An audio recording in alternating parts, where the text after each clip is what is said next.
పాపము, అశాంతి, భయం, దిగులు, శ్రమ, వేదన, దొంగతనం, వ్యభిచారం, వ్యాధి, హత్యలు, త్రాగుడు, భయంకర సంఘటనలు, మరణం, నరకం.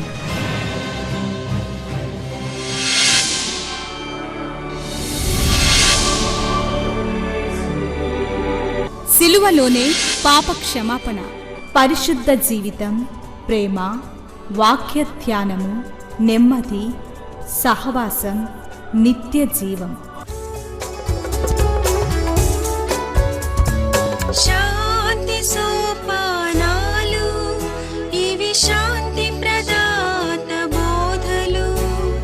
చీకటిలో ఉన్న ప్రజలకు గొప్ప వెలుగు కలుగుటకు, చీకటిలో ఉన్న ప్రజలకు గొప్ప వెలుగు కలుగుటకు, చీకటి నుండి వెలుగునకు నడిపించే సోపానాలు.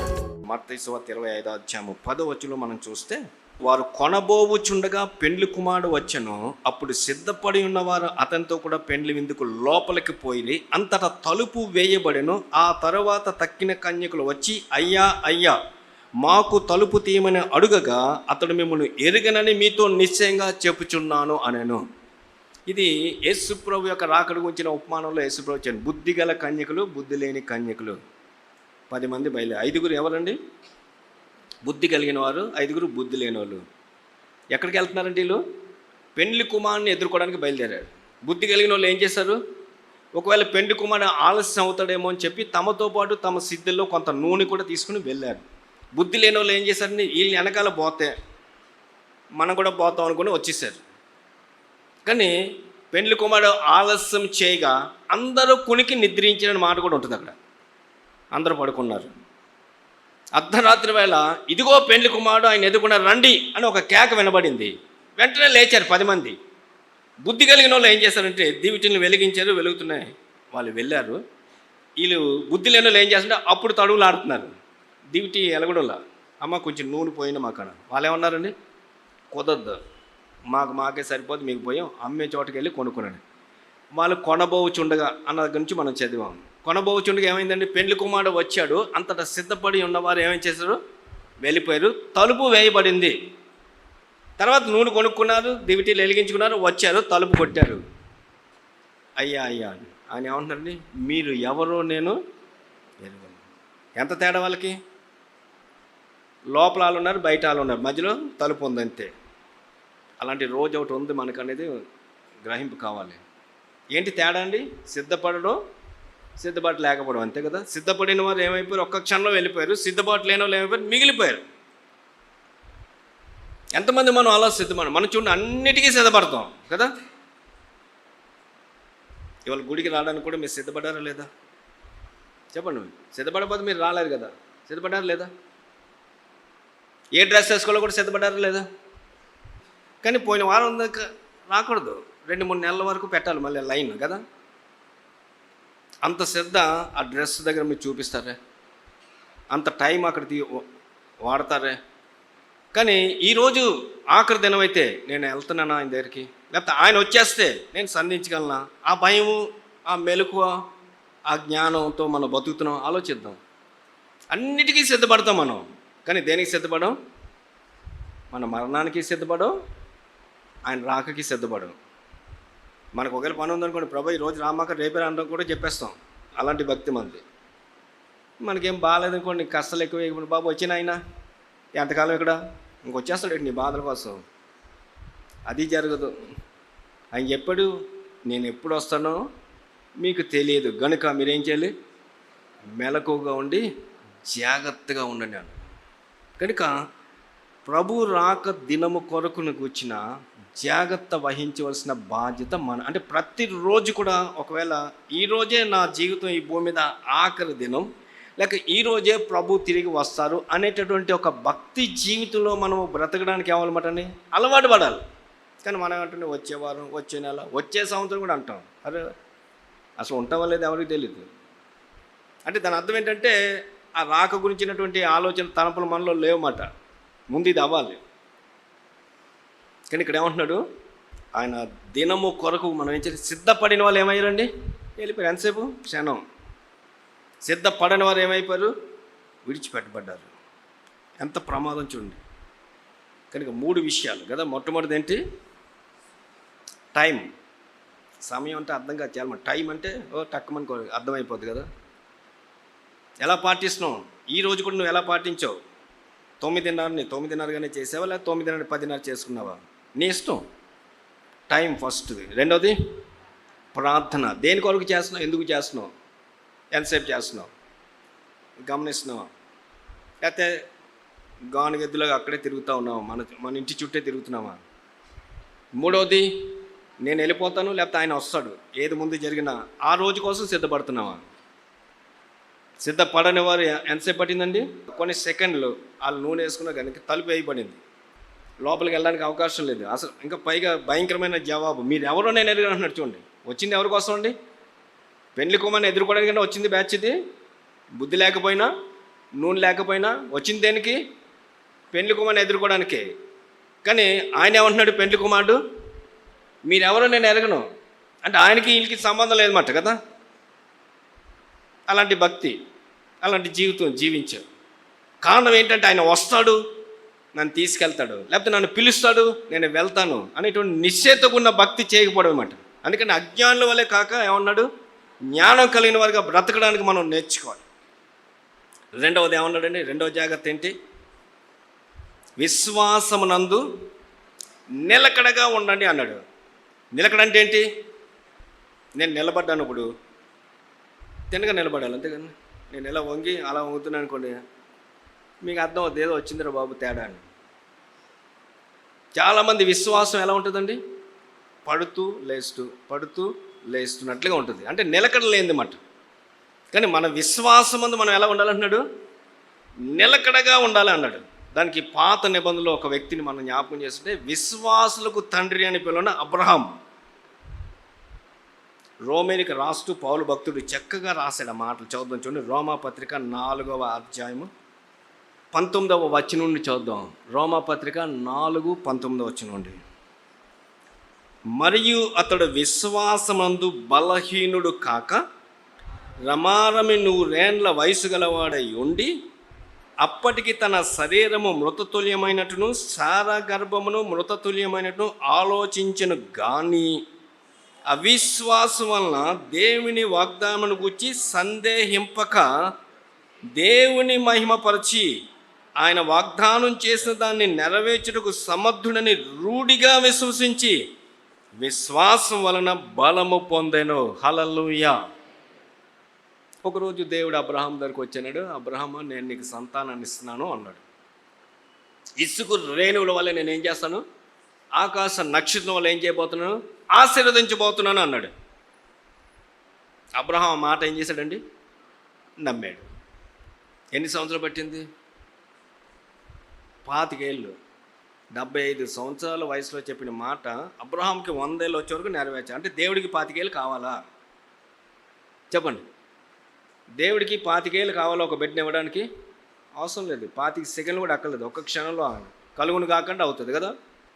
కానీ అబ్రహాముడి గురించి అక్కడ మనం చూస్తున్నాము, అతడు సందేహింపక అని ఉంది.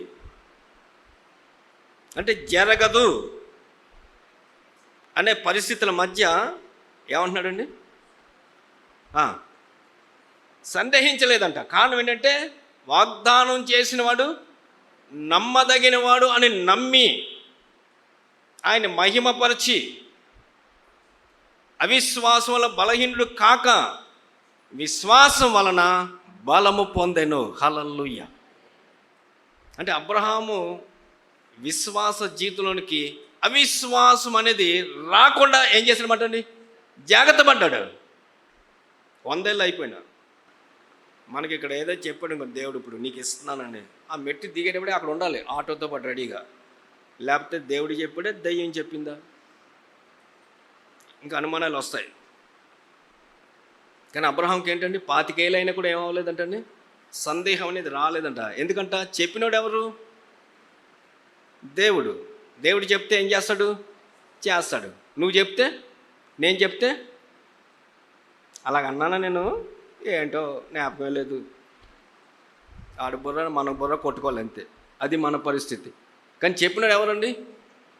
దేవుడు. కనుక దేవుడు మర్చిపోడు, వాగ్దానం చేశాడు, నెరవేరుస్తాడు, ఎన్ని సంవత్సరాలు అయినా ఆయనకు అసాధ్యం లేదు అని సందేహింపలేదు అన్నాడు. ఈరోజు మన విశ్వాసంలోనికి అపనమ్మకం రాకుండా చూసుకుంటున్నాం, అసలు సందేహం అనేది రాకుండా చూస్తున్నావా? ఏంటమ్మా ఎంతకాలం నుంచి ప్రార్థన చేస్తున్నావు, ఏం జరగను, నేనేదో అనుకుంటున్నాను, అయిపోయింది మన పని. అలాగంటే అవతల వ్యక్తికి మనం ఇవ్వాల్సిన జవాబు ఏంటండి? ఏంటి మాట్లాడుతావు? నువ్వు కాదు కదా నాకు చెప్పింది, దేవుడు కదా చెప్పాడు పా అంటే సిగ్గు లేకుండా పోద్ది. అప్పుడు నేను కూడా ఏదో అనుకుంటున్నానంటే ఏమైందటండి? వాళ్ళతో లాగేసినట్టే మనకు అవిశ్వాసాలు. అబ్రహాం చూడండి, 25 సంవత్సరాలు నేను వృద్ధుని అయిపోయాను, శారా వృద్ధురాలు అయిపోయింది అని ఆలోచన చేశాడు, కానీ సందేహింపకని మాట కూడా ఉంటుంది. అంటే అపనమ్మకం అనేది ఏం అవ్వలేదు చెప్పండి. యేసుప్రభు సజీవుడిగా జీవించిన నాళ్ళలో ఒకరోజు ఒక వ్యక్తిని తీసుకొచ్చారు ఆయన దగ్గరికి.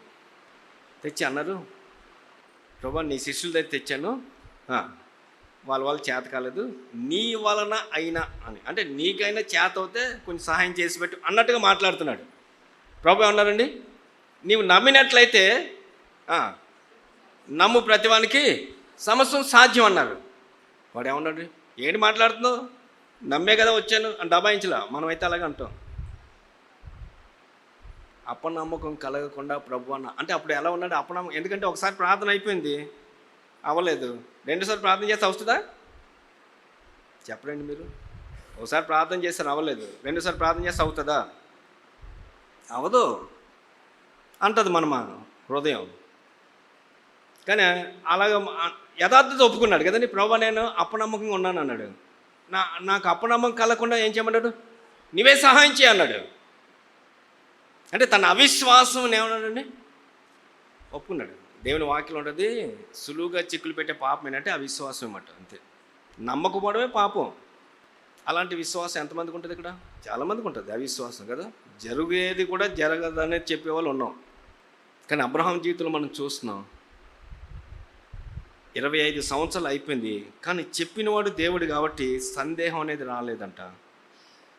పైగా దేవుణ్ణి మహిమపరచి ఆయన వాగ్దానం చేసిన దానికి నెరవేర్చే సముద్రుని రూఢిగా విశ్వసించి, అంటే ఖచ్చితంగా నమ్మి విశ్వాసం వలన ఏం చేశాడంటే బలము పొందేనని ఉంది. ఈరోజు మన విశ్వాసం మనకు బలాన్ని, శక్తిని ఇస్తుందా? మన విశ్వాసం మనల్ని వెనక లాగేస్తుందా? నీరసంతో ఆలోచిద్దాం. మన విశ్వాసం ఎలా ఉండాలంటున్నాడండి? నిలకడగా ఉండాలి. పౌలు గలతీలకు రాస్తూ ఒక విషయాన్ని హెచ్చరించి ఆ మాట కూడా చదువు. గలతీ పత్రిక 5వ అధ్యాయము 1వ వచనం చూద్దాం. ఈ స్వాతంత్రం అనుగ్రహించి క్రీస్తు మనలను స్వతంత్రులుగా చేస్తున్నాడు కాబట్టి మీరు స్థిరముగా నిలిచి మరలా దాస్యమును కాడి కింద చిక్కుకొనకూడదు అన్నాడు. ఈ స్వాతంత్రం ఆయన మనకేం చేశాడు? అనుగ్రహం. ఏంటి ఆ స్వాతంత్రం? పాపం నుండి, శాపం నుండి, లోకము నుండి ఆయన మనల్ని విమోచించి తన పవిత్ర రక్తం ద్వారా కడిగి శుద్ధీకరించి స్వాతంత్రం అంటే విడుదల ఇచ్చాడు మనకి. ఇప్పుడు మనం దాన్ని ఏం చేయాలన్నమాటండి? కాపాడుకోవాలి. మళ్ళా ఆ దాస్యత్వం అనేది పాపం చే ప్రతివాడు పాపానికి ఉన్నాడు దాసుడు అయిపోతాడు. కాబట్టి తిరిగి మళ్ళీ లోకంలోనికి, ఆ పాపంలోనికి, ఆ శాపంలోనికి మనం ఏం చేయకూడదంటే వెళ్ళిపోకూడదు. పౌలు దేమాన్ని గురించి రాస్తుంటే, దేమ ఇహలోకాన్ని స్నేహించి నన్ను విడిచి వెళ్ళిపోయాడు అంటాడు. ఎవరు దేమ? ఎవరండి? పౌలు వెంబడించిన వాడు, పరిచర్లో పాలివాడు. కానీ మళ్ళీ ఏం చేశాడంట? ఏ లోకంలో అయితే దేవుడు బయటికి తీసుకొచ్చి ప్రత్యేకపరిచి, రక్షించి, పరిశుద్ధపరిచి తన మహిమ కొరకు వాడుకున్నాడో అదే లోకాన్ని ఏం చేశాడంట? స్నేహించి. మన విశ్వాసం అలాగకుండా దేవుని నమ్ముకున్నామంటే ఇంకా లోకం మనకేంటండి? చెప్పండి, లోకం మనకేంటి చెప్పండి? మాట్లాడరేంటి? రక్షించబడిన విశ్వాసగా దేవుణ్ణి ఆరాధించే వ్యక్తిగా లోకం మనకేంటి చెప్పండి? విరోధి. ఈ లోక స్నేహం దేవునితో వైరమని మీరు ఎరగరా అన్నాడు. అంటే దేవునికి ఏదైతే అసహ్యమో మన జీవితంలో అదే అసహ్యం అవ్వాలి. దేవునికి ఏది విరోధమో మన జీవితంలో అదే మనకి విరోధం అవ్వాలి. లోకం నుంచి మనల్ని తీసుకొచ్చాడు దేవుడు. లోకానికి నీకేం లేదు, ఇంకప్పుడు సంబంధం లేదు. నేను ప్రత్యేకపరిచాను. కానీ ఇక్కడ అంటున్నాడు మళ్ళా తిరిగి ఆ దాస్యంలోకి మీరు ఏం చేయొద్దు, చిక్కుకోవద్దు, లేక లోకాన్ని స్నేహించొద్దు. పత్రికలో రాస్తాడు యోహాను భక్తుడు, లోకమునైనను లోకంలో ఉన్న వాటినైనా మీరు ఏం చేయొద్దు, ప్రేమింపకుడి. కానీ రోజంతా ప్రేమించేదంతా ఏంటి చెప్పండి, లోకంలో ఉన్నవే. డ్రెస్ దగ్గర నుంచి, తినే వాటి దగ్గర నుంచి, కొనుక్కునే వాటి అన్నిటి నుంచి అన్ని లోక సంబంధమైనవే. ఎవరు క్రైస్తవులు, ఎవరు క్రైస్తవేత్తలు, ఎవరు విశ్వాసులు, ఎవరు అవిశ్వాసులు, ఇంకా చెప్పలేదు ఎవరు మగోళ్ళు, ఎవరు ఆడోళ్ళు కూడా తెలియని దినాల్లో ఉన్నాం మనం. మన పిల్లలు అలాంటి డ్రెస్సులు వేస్తే మనకి ఎంత సిగ్గు ఒకసారి ఆలోచించండి. మన పిల్లలు చూడగానే మనం ఎవరో, మనం ఆరాధించే దేవుడు ఎవరో అవతల వ్యక్తికి అర్థమయ్యేటటువంటి డ్రెస్ కోడ్ మనం వేసుకోవాలి. సినిమాలో లేకపోతే లోకంలో ఏదో వచ్చిందని చెప్పి అది వేసుకోకూడదు. అది వేసుకుంటే ఆను చూపిస్తామట, అంతే కదా. కనుక ఈ దినాల్లో లోకం మనుషులను ఏం చేస్తుంది చెప్పండి, ఆకర్షిస్తూ ఉంది. లోక ఆకర్షణకి విశ్వాసులు అనబడిన వారు కూడా ఏమైపోతుందో చెప్పండి, పడిపోతున్నారు. అందుకని ఎలా తయారవ్వాలో వాళ్ళకి తెలీదు, ఏం కట్టుకోవాలో తెలీదు, ఏం తినాలో తెలీదు, ఎక్కడ ఉండాలో తెలీదు, ఎక్కడ కూర్చోకూడదో తెలీదు. ఏంటికంటే మెల్లిగా మళ్ళీ లోకాన్ని స్నేహించి ఏమైపోతున్నారు, అందుకనండి దేవుడు మనకు ఒక స్వాతంత్రం ఇచ్చాడు, పాపం నుండి విమోచించాడు. మళ్ళీ తిరిగి ఆ దాస్యం కిందకి ఏం చేద్దు, వెళ్ళావా దాస్యం నిన్ను ఏం చేస్తుంది, పట్టి నరకానికి లేకపోద్ది అంతే. కనుక రెండవది మన విశ్వాసం ఎలా ఉండాలి చెప్పండి, నిలకడగా ఉండాలి. అంటే గుళ్ళో చూసినా, పనిలో చూసినా, ఇంట్లో చూసినా, వీధిలో చూసినా మన విశ్వాస జీవితంలో ఏమాత్రం తేడా లేకుండా ఎక్కడ ఉన్నప్పటికీ ఒకే రకమైన వ్యక్తిగా విశ్వాసం కలిగిన వారుగా, దేవుని భయం కలిగిన వారుగా, లోకాన్ని పాపాన్ని విసర్జించిన వారంగా, పరిశుద్ధులుగా యేసు రక్తంలో కడగబడిన వ్యక్తులుగానే మనం కనబడినప్పుడే మనం ఎవరు అనేది లోకానికి ఏమవుతుంది చెప్పండి, అర్థమవుతుంది. మూడవది ఏమంటున్నాడు, పౌరుషం కలిగి ఉండు అన్నాడు. పౌరుషం అంటే ఏంటండి, రోషం. దేనికి ఉంటాం మనం, పనికిరాని విషయాలు అన్నిటికీ ఉంటాం కదా, అసలైన వాటికి ఉండవు పౌరుషంగా. ఇప్పుడు అన్ని గ్యాస్ పొయ్యిలు వచ్చేసాయి, కానీ మా చిన్నప్పుడు కట్టి పొయ్యిలు ఉండేవి. ప్రతి రాత్రి ఒక కుక్క వచ్చి అందులో పడుకునేది, మొత్తం తవ్వేసి. మేము తెల్లారి వెళ్ళి చిత కొట్టేసేవాళ్ళం, కుయ్యో మొర్రు అని ఏడ్చుకుంటూ పోయేది. అప్పుడు అనుకునేది ఇంకెప్పుడు ఇంటికి రాకూడదు, మా ఈపి బాధేస్తాడు ఇడు అని అనుకునేది. మళ్ళీ సాయంత్రం రెడీ. దాన్ని కుక్క పౌరుషం అంటారు. చాలామందికి కుక్క పౌరుషం ఉంటుంది మాట. అంతే, అంటే పనికిరాని, అంటే తెలుస్తున్నా కూడా అది దానికి విషయంలో ఏం చేస్తా చెప్పండి, పౌరుషం కలుగుతుంది. ఎందుకు పనికిరాని విషయాలకి మనుషులు ఈ దినాల్లో ఏం చేస్తారు చెప్పండి, అతిశయపడుతుంటారు కదా. తెలుసు అది ఎందుకు పనికిరాదని, కానీ పౌరుషం దానికోసం. ఎవరన్నా తిడితే, ఎవరన్నా ఏదైనా చేస్తే గొంతులో ప్రాణం ఉన్న వరకు మర్చిపోరు. అలాంటి విషయాల్లో పౌరుషం చూపిస్తారు కదా, అలాంటి విషయంలో రోషం కలిగి ఉంటారు. కానీ దేవుని వాక్యంలో చెప్తుంది దేనికి మనం పౌరుషం కలిగి ఉండాలి, దేనికి మనం రోషం కలిగి ఉండాలి అని మనం చూస్తే, హోషేయ గ్రంథంలో ఒక చక్కని మాట ఉంచండి. హోషేయ అంటే దానియేలు ప్రక్కనే ఉంటుంది చూడండి, 750వ పేజీ. హోషేయ గ్రంథము 12వ అధ్యాయము 3వ వచనం చదువుదాం.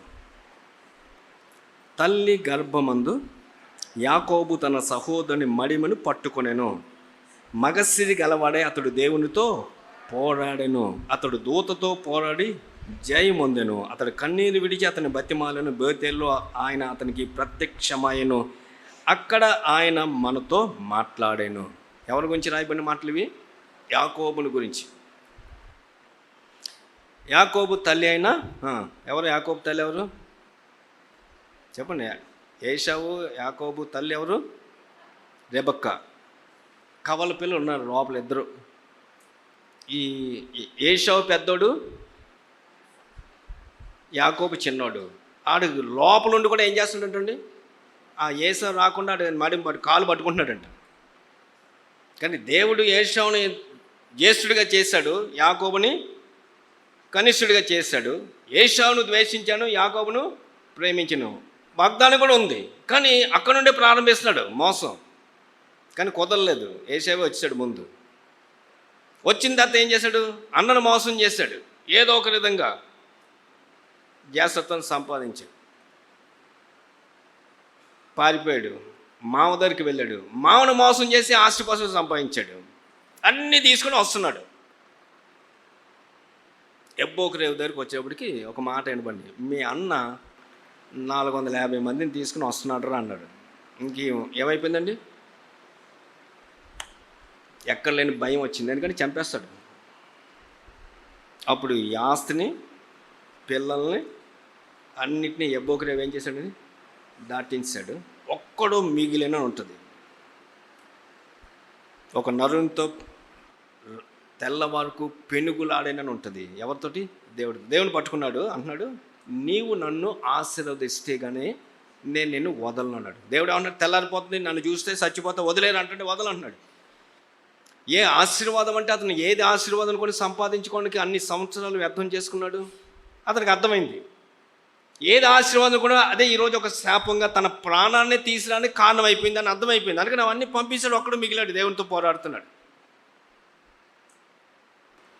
పోరాడి చివరికి ఏమన్నాడంటే దేవుడు, నీవు మనుషులతోనూ దేవునితో కూడా పోరాడు కనుక నీ పేరు యాకోబు కాదు ఇశ్రాయేలు అని జీవితాన్ని మార్చి ఎబ్బోకరేవు దాటించినట్లుగా మనం చూస్తాం. యాకోబు ఇస్సాకులకి, ఏసావులకి ఏమైంది? సమాధానం కలిగినట్లుగా మనం చూస్తాం. పాత నిబంధనలో ఒక వ్యక్తిని మనం చూద్దాం. చూడండి, 1 రాజుల గ్రంథం 19వ అధ్యాయం 14వ వచనం చదువుదాం. చూడండి, అందుకు అతడు, ఇశ్రాయేలు వారు నీ నిబంధనను త్రోసివేసి నీ బలిపీఠమును పడగొట్టి నీ ప్రవక్తలను ఖడ్గం చేత హతం చేసి సైన్యములకు అధిపతికి దేవునగు యెహోవా కొరకు మహారోషం గల నేను ఒక్కడు మాత్రమే మిగిలి ఉండగా. దేవుడితో మాట్లాడుతున్నాడండి. ఏమని మాట్లాడుతున్నాడు? ఇశ్రాయేలు నిబంధనను మీరారు, బలిపీఠాన్ని పడగొట్టారు, దేవుడు ప్రవక్తలను పంపించి హెచ్చరిస్తున్న వాళ్ళని కూడా చంపేశారు. అలాంటి ప్రజల మధ్య జీవిస్తున్నాడు. అంటున్నాడు, నేనైతే నీ కొరకు మహారోషం కలిగి అంటున్నాడు. అంటే భక్తి విషయంలో రోషం అట, పరిశుద్ధత విషయంలో రోషం అట, దేవుని పక్షంగా నిలబడే విషయంలో రోషం అట, దేవునిగా ఆరాధించి దేవునిగా ప్రేమించి దేవునిగా సమాజానికి చూపించే విషయంలో రోషం. ఎంతమంది మనం కలిగి ఉన్నాం ఆలోచిద్దాం. పౌరుషం కలిగి ఉండు అన్నాడు. అనవసరమైన విషయాలకి మనం ఉన్న లేకపోయినా పర్లేదు, కానీ దేనికి ఉండాలి చెప్పండి? నేను క్రైస్తవుడిని, నేను విశ్వాసిని అనే ఒక పౌరుషం, ఒక రోషంతో మనం జీవించే దినాల్లో ప్రజల మధ్య భక్తి చేయాలనేటువంటి విషయంలో రోషం ఉండాలి. మనం పరిశుద్ధత కాపాడుకున్న రోషం ఉండాలి. ఎక్కడ నేను రాజీ పడను అనే విషయంలో రోషం ఉండాలి. అంటే ఆత్మ సంబంధమైన, దైవ సంబంధమైన విషయాలు లేక నిత్యమైన వాటి విషయాల్లో రోషం కలిగి ఉండాలన్నమాట. అందుకని అంతమందిని తీసుకొచ్చి అక్కడ పెట్టి యెహోవాయే దేవుడు అని ఏం చేయగలిగాడు చెప్పండి? రుజువు చేయగలిగాడు. హల్లెలూయా. అంటే ఏముందన్నమాట అండి? దేవుని కొరకు మండే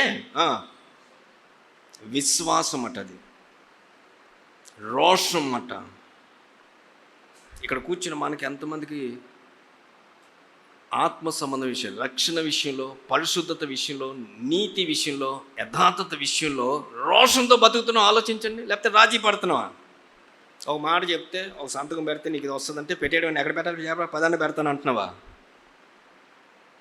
అది విశ్వాసం కానే కాదంటే నువ్వు రాజీ పడుతున్నమాట లోకంతో. అని ఏలి అని అడుగుతా అంటున్నాడు, మహారోషంతో నేను ఒక్కడిని మిగిలాను నీ కోసం అంటున్నాడు. అంటే ఎంత సవాల్తో కూడిన మాట ఒకసారి ఆలోచించండి. ఎంతమంది ఉన్నాం మనం, ఒక్కరు చెప్పగలం ఆ మాట? ఆలోచించండి. అలాంటి ఒక్కడు దొరికితే చాలు దేవుడికి. ఆ ఒక్క వ్యక్తి ద్వారా ఆయన ఎవరో ఏం చేసుకుంటాడు చెప్పండి? ప్రత్యక్షపరచుకుంటాడు. హల్లెలూయా. నీవు నేను అలాంటి వ్యక్తి ఉండాలని దేవుడు అంటాడు. పౌరుషము కలిగి ఉండడి, రోషం కలిగి ఉండండి. తర్వాత ఏమన్నాడు? బలవంతులై ఉండు అన్నాడు. బలం అంటే ఏంటి చెప్పండి? లోకంలో చాలా బలాలు ఉన్నాయి కదా. ఏంటి చెప్పండి బలాలు? లోకంలో ఉన్న బలాలు చదువు, ఉద్యోగం, డబ్బు, పరపతి, ఆస్తి పాస్తులు. ఇవన్నీ నేను చచ్చిపోతున్నాను రా ఎవడైనా రండి అంటే వస్తారా? చెప్పండి. అంటే ఇవన్నీ ఏంటంటే పనికిరానివే, మనిషికి దేనికి పనికిరావు, చెప్పుకోవడానికి తప్ప. అందుకని ఎఫెసీ 6:10 అంటే తుదకు ప్రభు మహాశక్తి చేత బలవంతులై ఉండు అన్నాడు. అంటే మన బలవంతం ఏమై ఉండాలన్నమాట? ఆయన శక్తి, ఆయన బలమై ఉండాలి. ఎందుకంటే దేవుడు చెప్పాడు కీర్తనలో, బలము నాదని దేవుడు సెలవిచ్చాను, ఆ మాట నాకు 2 మార్లు వినబడను. అంటే 2 మార్లు ఏమనుందంటే అనమాట, ఖచ్చితం మాట. అంతే. ఒక విషయాన్ని 2 సార్లు చెప్పాడంటే ఇదేనమాట స్థిరపరచడం మాట. బలం అనేది ఎవరిది? దేవునికి చెందింది, డబ్బుకి కాదు, మనం కలిగిన వాటికి కాదు. కానీ దినం ఎలాంటి దినాలు, ఎలాంటి సమాజంలో మనం ఉంటే భౌతికమైన బలాలను చూచుకొని మనుషులు ఏమవుతుందో చెప్పండి, అతిశయపడి గర్వించి ఇష్టానుసారమైన జీవితాలు జీవించడానికి అలవాటు పడిన దినాలు సమాజంలో మనం బ్రతుకుతున్నాం. కానీ దేవుడు అన్నాడు తుదకు, అంటే ఏంటన్నమాట, ఏమున్నా సరే చివరికి దేవుడు బలమే నీకు ఏమొస్తుంది? ఆశ్రయం. అంతే. తుదకు ప్రభు మహాశక్తి చేత ఏం చేయమన్నాడు? బలవంతులు కండి. పరిశుద్ధత విషయంలో, నీతి విషయంలో, యథార్థత విషయంలో మనం ఏం చేయాలి? పౌరుషం కలిగి ఆయన కొరకు, ఆయన రాజ్యం కొరకు ఈ భూమి మీద ఏం చేయాలన్నమాట? బ్రతకడం విషయంలో పౌరుషం. 4వది, ఏ బలము నిలబడదు. ఒకవేళ ఎంతవరకు మీరు ఏ బలాల మీద ఆధారపడి గొప్పలు చెప్పుకుంటారో నాకు తెలియదు, కానీ అవన్నీ నిలబడవు. తుదకు అన్నాడు అంతే. ఇంకా చివరికి నీకు దిక్కు ఏంటంటే దేవుడు బలం. అంతే.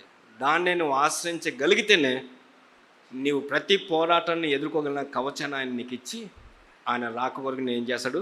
సిద్ధపరుస్తాడు. చివరిగా మనం చేసే ప్రతిదీలో కూడా ఏం చూపించాలి చెప్పండి? దేవుని ప్రేమ. అంటే దేవునే చూపించాలి. అంటే మనం మరుగవ్వాలి, దేవుడు బాహిర్గతం కావాలి. మనం కనబడ్డాం అనుకోండి, దేవుడు కనబడ్డు. మనం హెచ్చించుకున్నాం అనుకోండి, దేవుడు తగ్గించబడతామన్నమాట. అందుకని ఆయన ఏమంటే, మీరు అందరూ కలిసి నన్ను పైకి హెచ్చించండి, నేను ప్రజలను ఏం చేస్తాను? ఆకర్షించు. కానీ మనం ఎలాంటి దినాల్లో ఉంటే మనుషులే తమను తాము పైకి హెచ్చించుకొని యేసుప్రభుని కిందకు దించేస్తున్నారు. అందుకని ప్రజలు ఎవరు కూడా ఆకర్షించబడ్డారు. దినాలు ఎలాంటి మాట అండి? చెడ్డ దినం. ప్రార్థన చేద్దాం. ప్రేమ కలిగిన మా ప్రియమైన పరలోకపు తండ్రి, మీరు ఇచ్చిన వాక్కుల కొరకు వందనాలు. ప్రార్థన ఎంత గొప్ప కార్యం చేయగలదో జీవితాల్లో ఎంతోమందికి రుజువు చేశారు ప్రభువా. ప్రతి ఒక్కరూ ఈ ప్రార్థనా శక్తిని, ప్రార్థనా శిఖరాలు అధిరోహించడానికి సహాయం చేసి గృహాలు, జీవితాలు, కుటుంబాలు ప్రార్థనతో అనే సువాసనతో నింపుకోవటానికి సహాయం చేయండి. ఈ కార్యక్రమాలు చూస్తూ వినే ప్రతి వ్యక్తి కూడా ఒక బలమైన ప్రార్థన వీరినిగా తీర్చిదిద్దామని ప్రార్థిస్తూ యేసు నామమున వేడుకుంటున్నాను తండ్రి, ఆమేన్. మహాదేవుడు మన ప్రభువు రక్షకుడునైన యేసుక్రీస్తు కృపా, దేవుని ప్రేమ, పరిశుద్ధాత్మనిత్య సన్నిధి సహవాసం కూడి వచ్చిన మనందరికీ సదా తోడైండి నిత్యత్వాన్ని గూర్చిన నిరీక్షణతో కూడిన జీవితాలలోనికి నడిపించును గాక. ఆమేన్. మా address Shrimati Joy Sam Benny, Emmanuel church 1-146 S Achyutapuram, Kakinada 4. మా ఫోన్ నంబర్స్ 944-010-9893 మరియు 0884-237-6793. మరలా ఇదే సమయానికి ఇదే ఛానల్లో మనం కలుసుకుందాం. Thank you.